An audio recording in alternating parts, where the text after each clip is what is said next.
books was in. The books are in. Yep. They in.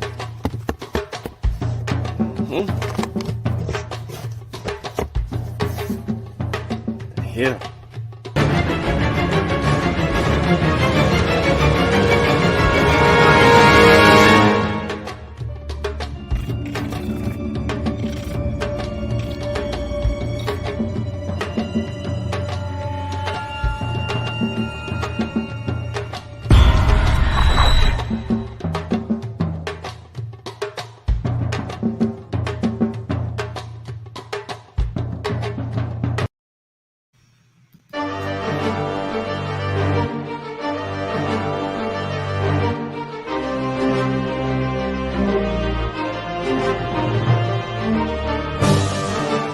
Log in to KofiPaisaTV.com and get Spears of the Mossy Volume 1 by Kofi Paisa Research Team, from Spears the Pen Volume 2 by Kofi Paisa Research Team, Spiritual Combat Volume 3 by Kofi Paisa Research Team, One Night Before Bed by Any Harek Shun Calfunny, Kalawa's Trip to the Motherland by Kofi Paisa, From Cocaine to Consciousness by Any Harek Shun Calfunny, As I Learned, We All Learn by Kofi Paisa.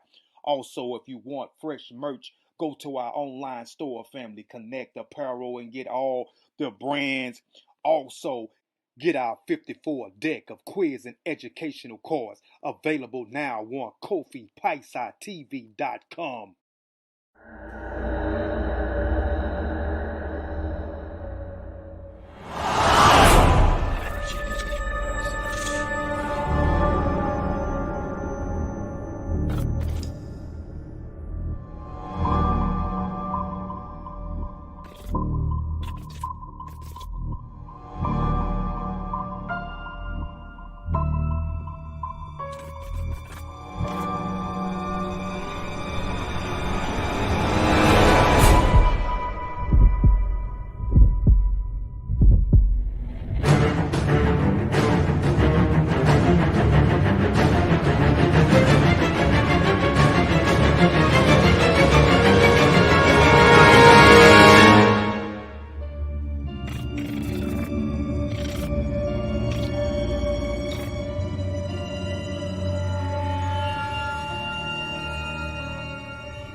Hotel Rennie Sean.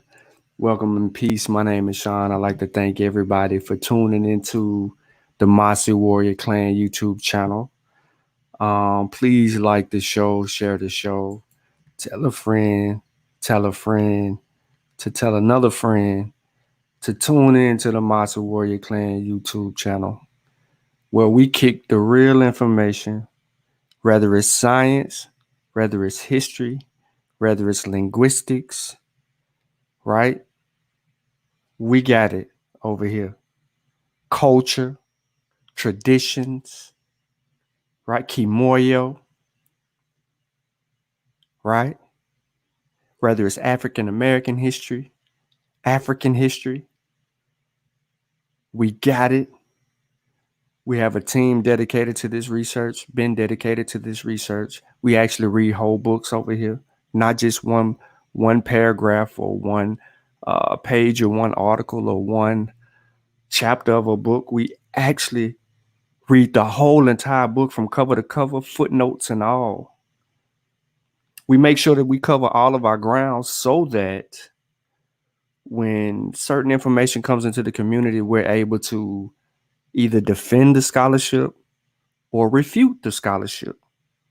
Either way, we're going to give it to you rugged and raw, and we're going to help you get to a point in life where we can advance the knowledge that we just disseminated and we can move on. Because we really don't have time to continue to do circular arguments, especially about crazy things that have already been settled in academia and among other scholars. Now, if there's an unsettled argument, then we can get to that. But as far as the rate we're traveling, we don't need to continue to be pulled backwards. We need to be advanced in knowledge. How can you kick science and then you're afraid to advance knowledge? Like, that's unscientific. How can you be a science advocate and then you have no research methodology? I have questions. So please like the show, share the show. I don't want to bog up this show with a whole lot of riffraff, but I do want to get into this bill this evening. I am trying to buy a little bit of time because I know once I get going, people are going to slide in. So if you do miss this, please catch the replay. It's not going to be all day. I'm not gonna spend your whole shift on YouTube with you. I'm actually gonna allow you to be able to learn from something in this conversation and take away from it, especially as it pertains to West Africa. See, there's no one else controlling the narrative here. We're going to teach and then we're going to move on. We've already did slave trade, slave talk, Queen and Zinga. We've already did all of those things here on the Master Warrior Clan YouTube channel. So if you're unaware of this type of scholarship that we actually produce on this channel, and you're unaware that we have presentations on Queen and Zinga done by Kofi Paisai, and two other members on the team actually have Queen and Zinga books and research information from a historical perspective. We have books on those type of conversations, slavery on those type of conversations that all stand on the scholarship. So we don't have a book, we have books, right? We don't need to go Google anything. We just grab a book, right? If we do want to talk about something on a with a particular link or something, we actually can do that. But however, we're going to go beyond that, right? We're not surface level researchers on the Master Warrior Clan. We have been trained to do primary research and to recognize what constitutes as a primary source and what does not constitute as a primary source. See, that's where the confusion lies. We're here for you. We're here because we want you to learn, or your children to learn, and your children's children to learn. And we all learn because Kofi's slogan is what? As I learn, we all learn. So we're going to turn the pages on this ignorance that has been going on from clickbaiters looking to establish themselves in the realm of Sasudos. So I appreciate y'all for tuning in this evening. We will be going into the Tariq El Fattāsh. Yep, you may see it labeled as TF. That's the Tariq El Fattāsh. And we're going to deal with a particular empire that is seldom mentioned. And from this conversation, you're going to learn a little bit more about this. See, this is history that you're not going to get anywhere else but other than on the Master Warrior Clan channel. And we're going to give it to you as it sits. Now, if I need to substantiate the information that comes out of the Fattāsh, I also have the Tariq Al Sudan, and then I have a constitute of West African history books. I'm gonna say that again. I have West African history books. that concentrate specifically on West Africa, dealing with internal sources and external sources, right? So we're getting all sides, African, non-African, whether it be European or whether it being Arabic. We got it. We got it. We got it right here for you on the Mossy Warrior Clan YouTube channel. We don't do the pseudo stuff, okay? And pseudo is spelled P-S-E, not P-S-U-E-D-O. It's P-S-E-U-D-O. So we want to make sure we get the spelling correct. Y'all dig me? So I want to entertain y'all a little bit before I actually get into this bill, right? Because people say that we're not ha-ha funny and yada yada. So let's have some fun real quick. Now, I appreciate everybody that tuned into yesterday's bill on our channel, where you seen me deal with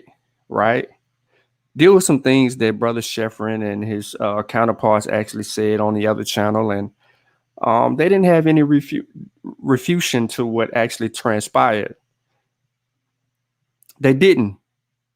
This is what they did. Well, this is actually what they had to say after that video I did yesterday. This is what they had to say to that. Information that Sean and them put forth. See, I don't have to do that. I don't have to disagree. Just because we have a point of disagreement don't mean that I have to disagree with everything that you say. You know what I mean? So I don't feel like y'all pulled down the point that we have started on. Now we can jump around in the conversation. So he says we didn't pull down the point where he started on. So if anyone is familiar with this particular conversation, Sheffrin began this on Kofi Paisai's channel. It was going that on Kofi's channel. So that's video number 1, right? Hold on. Let me be specific here. Okay. Let me be specific here.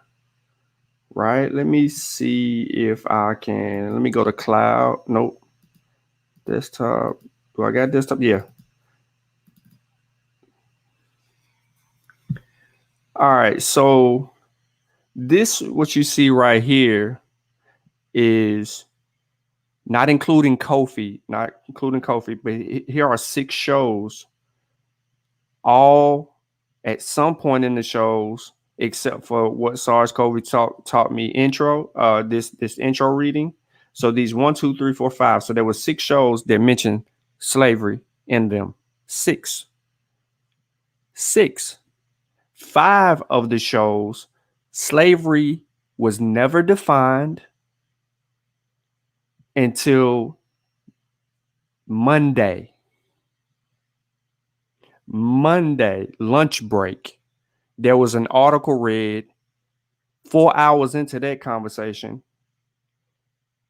Well, really not 4. I'm exaggerating. Really, it was like almost 2.5 hours. But 2.5 hours into that conversation, slavery was defined from someone outside of Africa's perspective, and then they insisted that had to define the way that the Africans saw it. So there was no internal source that could be used to explain that. 5 videos with no defining term on slavery that was ever agreed with.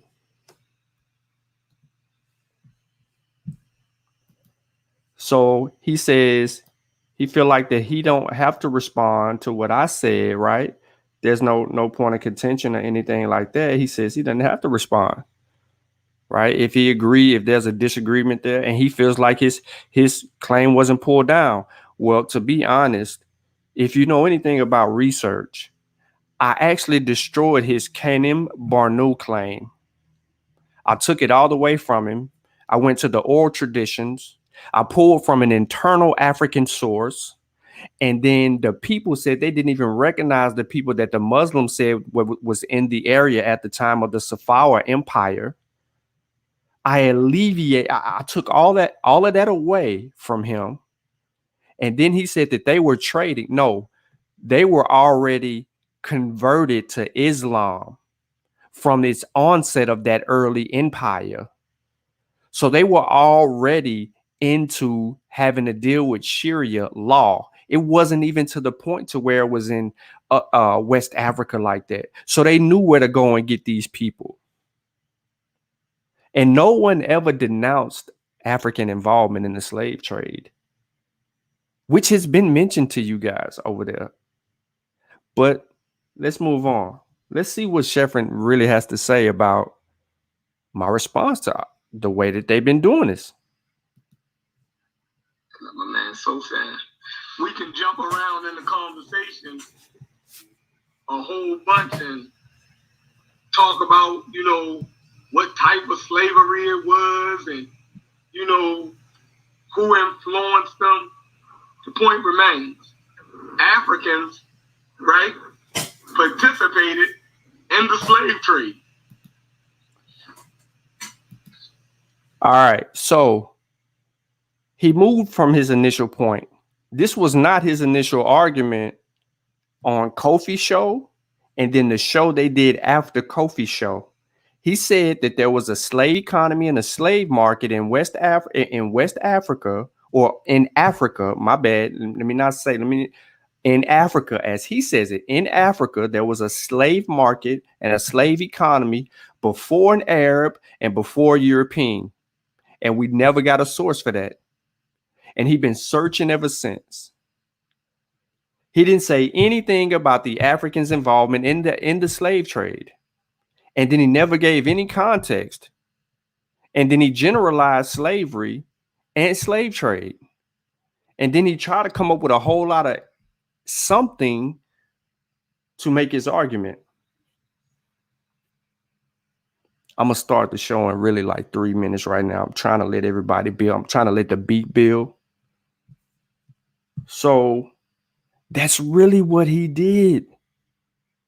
I'm not making it up. And then he Sosa charges Chavis, Ankh, and Sutek with moving the goalposts. When they never moved the goalposts, they stayed stuck on the claims that a slave market. We still ain't got evidence for a slave market. Chef thinks he's going to get off on that. Sosa thinks he's going to get off on that. And we don't have evidence of a slave trade before Europeans and Arabs. There was a trans-Saharan slave trade before there was a transatlantic slave trade. In the trans-Saharan slave trade, when you pulled out Kanem Barnu, the Muslims had an actual route that ran them straight into Kanem Barnu and back up to Tripoli, where they can do their business. There was a route. This route existed in 666 AD.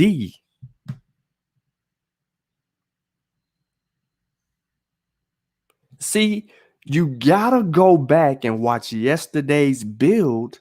You can't watch it once. You can't watch it twice. You gotta watch it it's only 30 minutes. If you can sit on that channel over there for 8 hours, you can watch this 3 times. I'm telling you, if you listen closely, I take all of that away. And he still feels like he has an argument. No, you moved your argument, brother. You moved the argument on Monday. Now you're dealing with involvement. And then you're not even giving that proper context. I got 1 more minute before the show starts. See, this is what we do over here. So let's hit a brother all the way out, especially when he talked to me. Watch how he said he laughed it off. But us over here, we laughed at that. And a Zoom while I'm driving, about to get on the highway. So let me pull over right here and get everything situated before I really start driving. The man said he laughed at that. Said he really ain't tripping. He laughed at that. So it's funny to him. So I'm telling y'all, I'm showing y'all what he's doing right now. To y'all, not me, to y'all. Because not only is he not educating you properly, he's doing it intentionally. Because when he's corrected, he laughs it off. So he's not advancing. He's stuck. So that's why I said in the chat, who is your teacher? Who are you learning from? See, now we can cook. It's 9:30 now. I'm literally logging out.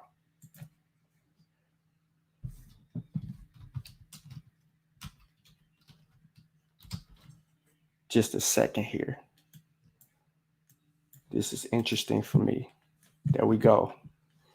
All right, so this is the type of smoke that I want.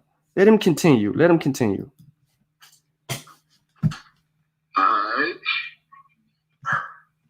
So here we go. Cedric and Sosa, CK. Sending all over the link now. Excuse Tyson in the background barking. He was guarding the door.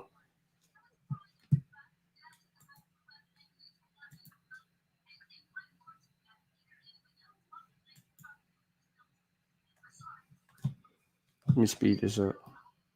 See, they went live last night. They actually thought they did something. We actually thought we did something, but us over here we laugh at that. Laugh at it.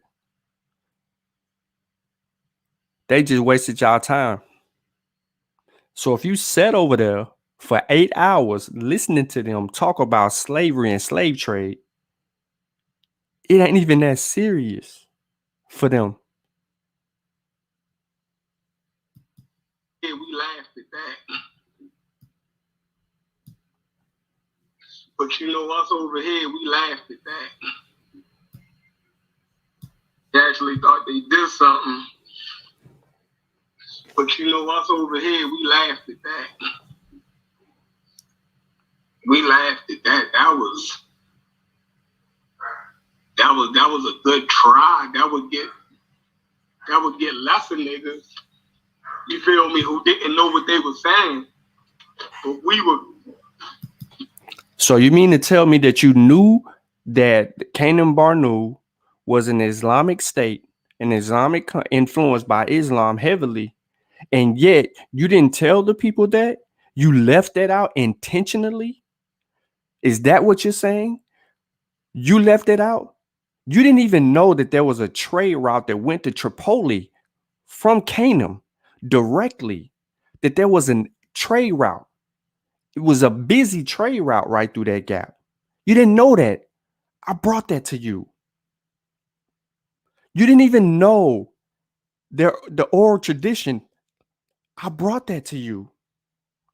You didn't even know that the internal people, the internal source stated that they didn't even know who the Safawi people was.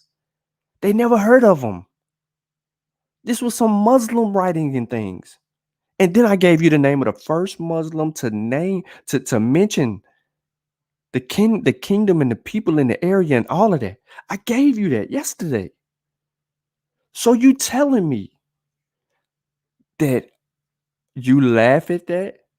You didn't know. And before I even made the argument, I identified slavery from internal sources.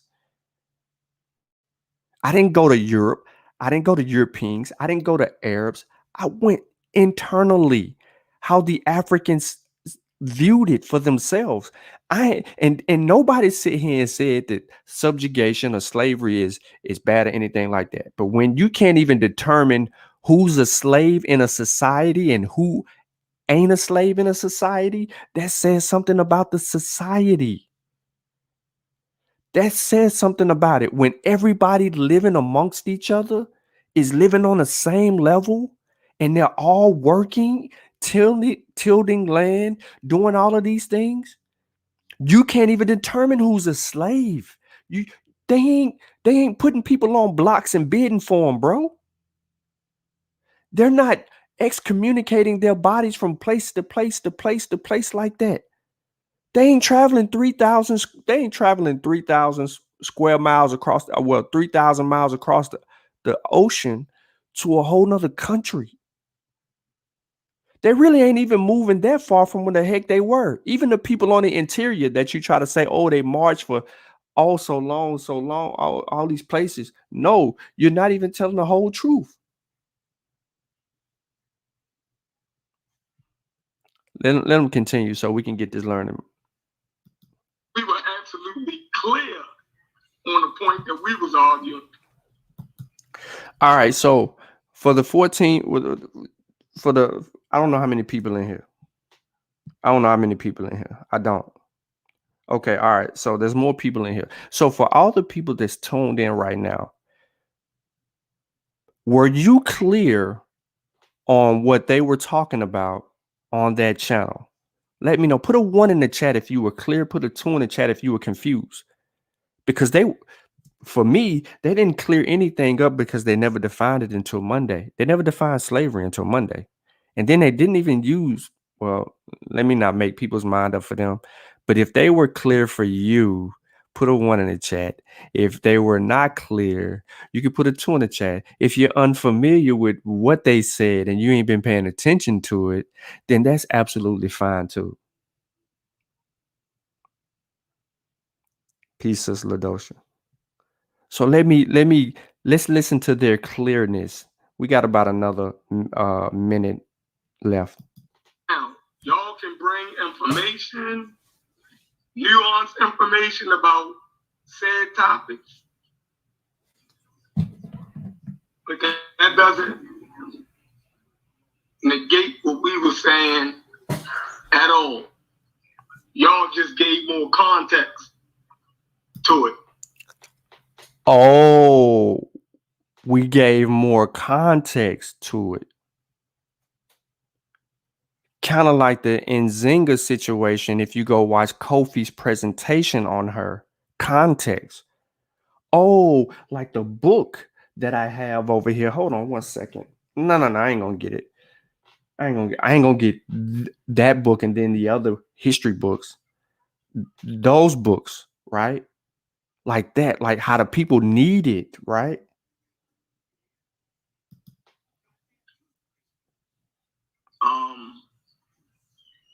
But it didn't negate, and you could be arguing more than one point, right? So I wouldn't disagree with the information that Sean and them put forth. See, I don't have to do that. I don't have to disagree. Just because we have a point of disagreement don't mean that I have to disagree with everything that you say. You know what I mean? So you can't disagree with it. I don't feel like y'all pulled down the point that we have started on. Now we can. The point that you started on was that Africans enslaved other Africans and sold slaves and had a slave market before Europeans and Arabs. You said it on the show. That is how the whole conversation went. You said there was a slave trade and a slave market before Europeans and Arabs. And you never defined it until Monday. You did 5 shows before you defined it. Around in the conversation. My man's so sad. We can jump around in the conversation a whole bunch and talk about, what type of slavery it was and, who influenced them. You have to talk about what kind of slavery it was. Why? Because slavery from African worldview isn't the same as it is for Arabs, nor Europeans, or nor Chinese or Asians. It's not. Slavery is defined differently for people with different worldviews. It's the same thing with another topic that we can press. We can talk religion. It's going to look different from other people's perspective because Europeans don't see it the way Africans see it, nor Arabs see it the way Africans see it. No matter how much people try to infuse or acculturate the ideology, the worldview is still different. So you have to define it based on the worldview of the people that you're referencing. You can't make a blanket statement.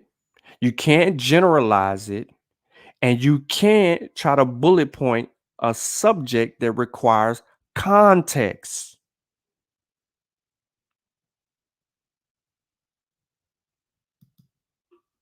The point remains, Africans, right, participated in the slave trade. Just in this 2-minute and 52-second video, he says Africans participated. Then he goes back and says something else. Before that, if we go back, the point being, no one argued participation. So he was very unclear. He was very unclear. Now, he could have been clear after he defined it, because now he kind of defined it. Now you can see he's talking about participation, and he's not necessarily talking about they were enslaving and had their own slave market, but he did say this. Don't make me go back and rewind the video and do a rewind and then screen record it and then set him up again. I was being nice.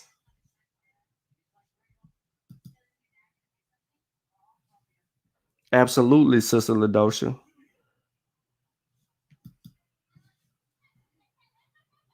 Exactly. He was exactly. So I just wanted to take some time to get that out of the way, and now I can direct our attention to more of a learning experience for everyone that's tuned in. And don't put your head down, because you was confused too. You didn't know what took what. I'm just messing with you.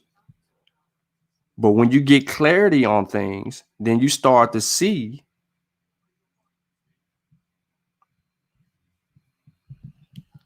that they just ain't got it all.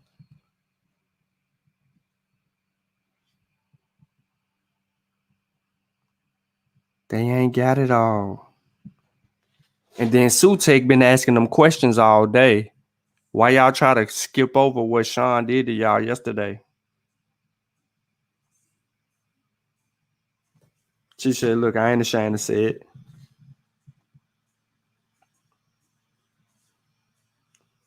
This dude said, I proved his point.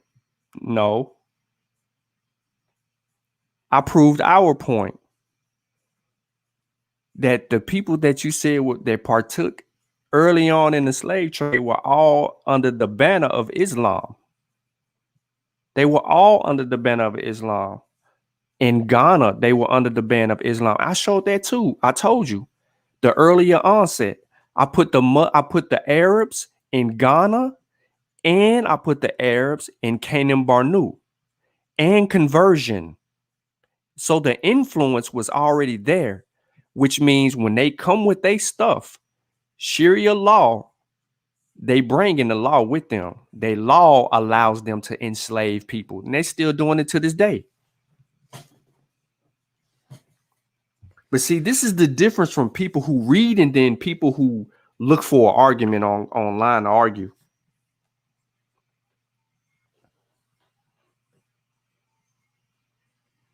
See, and that's the problem.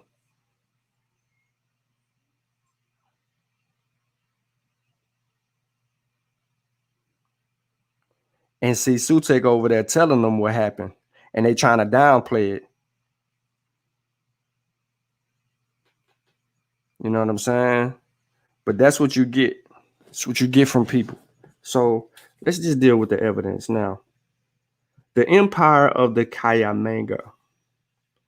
Now, this empire of Mali only truly established itself after the fall of the Kayamaga dynasty. So before the Empire of Mali, you have the Kayamaga. Now, I'm going to spell it for you. Kayamaga. It extended its rule over all the lands to the west, down to the last province. Before this time, the ruler of Mali was merely one of the Kayamaga's many vassals one of his officials and ministers. Kayamaga in the Wakari language is a manner of saying king of the gold. Kaiu meaning gold and Mega meaning king. The Kayamaga were actually powerful princes, as was told by a reputable person, a jurist, and the Cadi of Messina and the Alpha Adi el Massini, that the Kayamaga are among the most ancient of sovereigns, as they were 20 among them who reigned before the coming of the messenger of God. May God bestow his blessings upon him and grant him salvation. The name of the capital was Kombi, which was a big town. Their dynasty collapsed during the first century of the Haraj.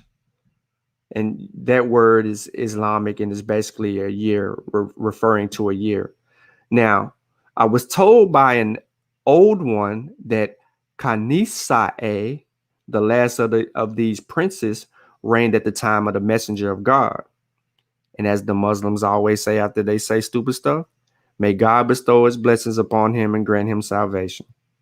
Dwelling in a town named Koronga, where his mother lived. This town still exists and is even flourishing. It is said that he kept 1,000 horses tied upside his palace. It was established custom that if one of his horses died in the morning, another would replace it before nightfall. The same thing happened if one died in the night. None of his animals slept on any surface other than a mat, nor was any horse tied except with a rope or silk upon his neck and feet. Each horse had his own brass vessel into which he urinated. Each drop of the urine passed neatly into the vessel, whether it was day or night. No manure could be seen under any of his horses. Each of them had 3 persons in attendance who were seated nearby. The first one saw to it that the animal was fed, the second that he had plenty to drink, while the third attended to his urine and carried out his manure. This is the story that was told to me by the Sheikh Muhammad Takado, son of the Mori Muhammad Ibn Abad el Karim Fofani. Every evening, the Kayamaga left his palace after nightfall to spend the evening in conversation with his subjects. But he did not leave until 1,000 faggots were first stacked before his door, which were then lit from below until they all burst into flames. This fire cleared off a space between the sky and the earth, illuminating the whole town. Only then did the prince leave his palace to take his seat upon a platform of red gold. I have heard some who tell this story say that it was not 1,000 faggots of wood that were burned, but 1,000 pieces of linen. Once he was seated, the prince ordered 10,000 meals to be served, during which everyone ate except himself. When his subjects finished their dinners, the prince arose and returned to his home. However, all the others stayed seated until the faggots were reduced to cinders. Only then did they take their leave. This was established custom. Much later, God destroyed the power of the Kayamaga and gave authority over these great ones to the most despicable of people.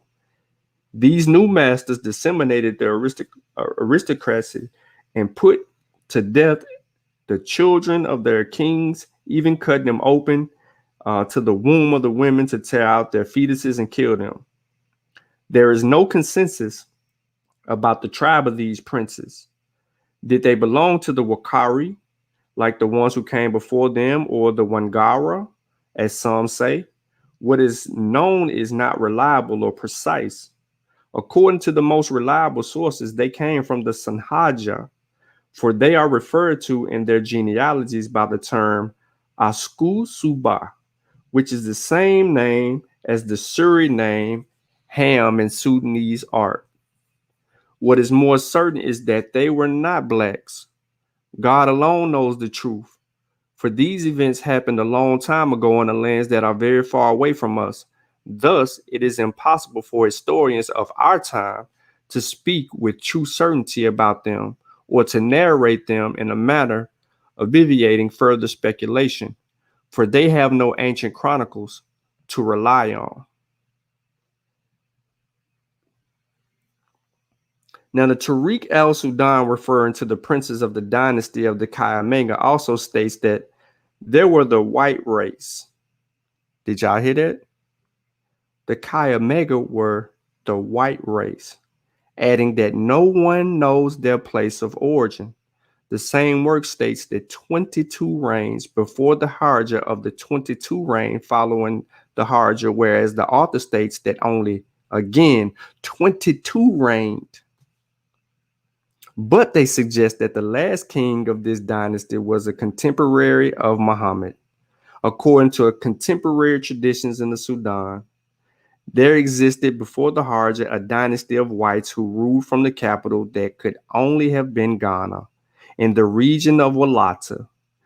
This dynasty could have been overthrown, no doubt, towards the 8th century by Sanike blacks, who were once its subjects and vassals, and who, after having risen to power, would have had to fight against the Almoravids during the 11th century, eventually seeing their states annexed in the 13th century, first by the Sanike Empire of Soso, the Kayanga to the southeast, and later by the Mandi Empire, which established itself about this time towards 1240.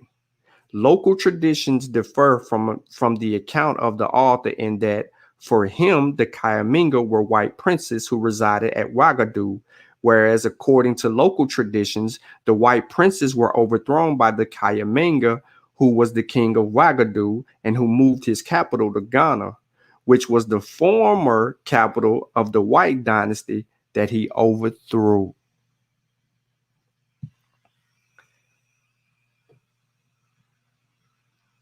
Now, what many people are going to pick up from what I just read is the fact that whites were mentioned. But during the times in this history, specifically, Arabs would refer to people that were not like the people of the Sudan or the blacks, right? In the land of the blacks, in Balad el Sudan. They would refer to them as Badani. That is the word that is used for whites. But that word generalized was more so about culture, traditions. Like they didn't act as the other blacks. They were different. Another had to do with the influence of the fact that they wanted to try to pry their sneaky way in and to create leverage. Right? So that's one of the things that actually has transpired and has taken place there. However, this is the story of the Kayamaga, one many people do not reference in history. So I want to thank everybody for tuning into this episode of the Masa Warrior Clan's West African History Style. Go pick up the book Spears of the Masi, From Spears to Pen, specifically from Spears to Pen, Volume 2, because I talk about white rule in Black Africa, or in the land of the blacks. And in the chapter, I kind of clear up the misconceptions that many people have or may say when they're dealing with, there was white people already there. You're going to hear that again about Timbuktu. And we're going to get into the history of the kings of Songhai. We may do that tomorrow. But we're going to get into the history of the kings of Songhai. We're going to get into the history of the kings in other places. We're going to get into the Ashanti kings. We're going to go through and we're going to do small introductions to these kings because that is the agenda that we've set out to learn about a lot of these kings and things like that. And we'll learn about some Masi kings, and we're going to go all over West Africa at one point of time. But right now, the dominant conversation has been on what SARS COVID-2 taught me. So hopefully everybody's got their books. If you haven't ordered your books, of course, or even Spearmasters, you got to make sure that you cop your books, because soon, we're going to want to try to get into what SARS-CoV-2 taught me, and walk through some things that some people may have questions about and pretty much elaborate on it. Now, I got a really big stack of books over here that I'm looking at. Really, really big stack. So as soon as the orders come in, I fill out my envelopes, I print out my stuff, I'm shipping them. I had Kenneth tell me yesterday he's never received a tracking number for his order that he's purchased as fast as he did. It was less than an hour after he put his order in that he received his tracking number. So if time permits, things like that happen. If that doesn't happen, it's later in the day and I can't get to the post office or whatnot to get the tracking number, then of course it's always the next day. But we've been really sufficient with actually doing it. Only one person, I think, had a delay with their tracking, and that was James Powell, and which told me that he already got his book and he wasn't even supposed to have it right now. So shout out to him. But the link to what SARS-CoV taught me is in the chat. I do understand that, everybody want to go listen to the noise. And I don't want to take you away from the noise, but I did want to bring you this one of many. And I shouldn't have did the intro as I did it, referring to the ignorance, but oh well, it's in the video. I ain't taking it back. But we as the Mossy Warrior Clan, we're here to advance scholarship, not stay stuck. We spent years on the slave trade, people's involvement in the slave trade. We broke it all the way down to where we have a proper understanding of the slave trade. So, if people really want to dive into it, they can just go visit our YouTube channel and scroll down and go back a couple of years in videos and find those videos and watch some other things that may be brought up, because we've already dealt with a lot of topics. We just don't get the attention that the noise gets. So maybe if we made a lot of noise and cracked more jokes, that we would, talk out the side of our behinds, then that would work for us. Shout out to Brother Chill. He just got done with another episode of Chill Talk. He just uploaded it to his YouTube page. So y'all want to make sure that y'all check out that serious conversation. And look forward to me one day showing up on his platform, I don't know, to discuss what SARS-CoV-2 taught me. I don't know. Chill don't talk to me no more. You know what I'm saying? Since he got his third shot, you know what I mean? He been on a different plane. But I'm going to end this. It's 49 minutes. I'm going to try to keep the series under an hour so that it's digestible for everybody. And you know what? I'm going to end this and I'm going to come right back with a whole nother bill. That's what I'm going to do. So on that note, I'm going to say Shimim Hotep. And I ain't going to draw that one out as long as that one. I'm going to get straight to it. And man, make sure you pick up the copy of Spearmasters.